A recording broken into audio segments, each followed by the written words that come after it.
Downtown Chagrin, it looks like something from a postcard. It's absolutely beautiful. And I used to come from Cleveland, believe it or not, to the popcorn shop.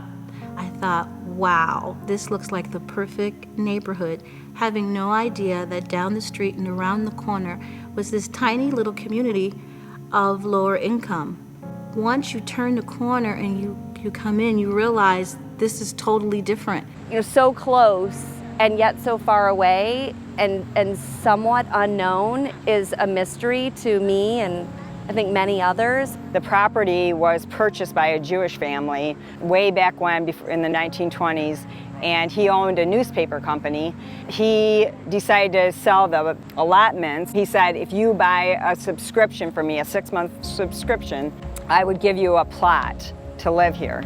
It was segregated way back when, but there's both white people and black people that live there. There are some beautiful families that grew up there and live there now, and they've moved from one house to another and they stay within the neighborhood.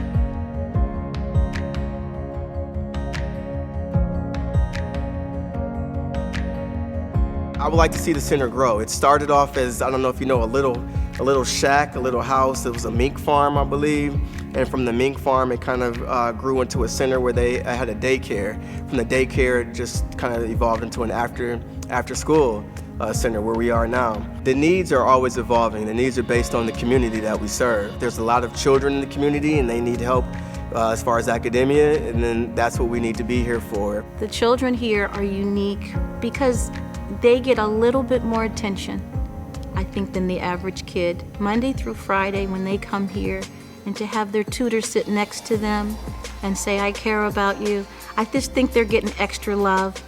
I grew up here in the neighborhood. I've been a part of the community center for a long time. They always make sure they split the program up into 2 portions. One would be the academic portion and the second be, like physical activity of some sort. So it's just well balanced in my opinion, and I do feel like it was something that was well worth my time. Really do think that the kids who go here like it. Well, for an hour from 4 to 5, we do our homework and read, and we write about what we read. And then from 5 to 6, we do stuff in the gym. After school, I come to the center. I do my homework, I read, and eat snack. Mr. Aaron. He helps you with your reading, your math, your social studies, your science. He'll help you with your homework too. He's funny. He likes sports. He likes LeBron and I don't. I like Steph Curry. Love it, just love it. I love Helene, Mr. Aaron. They've been so wonderful in the community. They have a pantry here and she always has things available for people and their families. They have a share shop that they offer clothing to people, and it's wonderful. It's just a very nice community, it really is.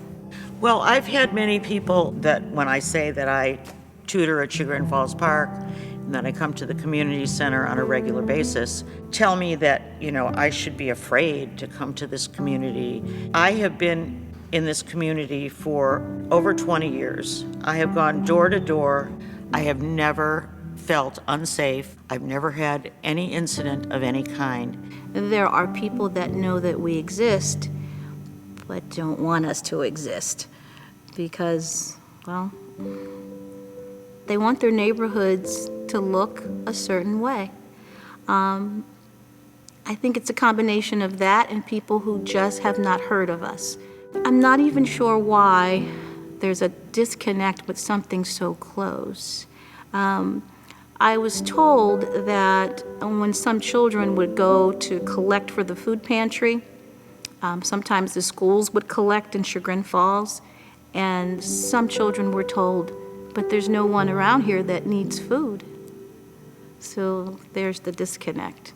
A lot of people think that since it's just nothing here, it's just poor people, it's nothing to really offer. What would they need to come here for? They have everything else outside. This is where the community center kind of comes in to help kind of spearhead that movement, to let them know that you know, just because there is an economic difference, it doesn't mean that, you know, we get a lot of students that come here that are their first introduction are peers that they go to school with that invite them to come here to play basketball during our open gyms. With the programs that we have and the kids in the community that are exposing their peers to them and to this community, it kind of helps. And they kind of see that, you know, this is just another neighborhood with families just like mine. It took a community to build this place, and it will take a community to keep it going.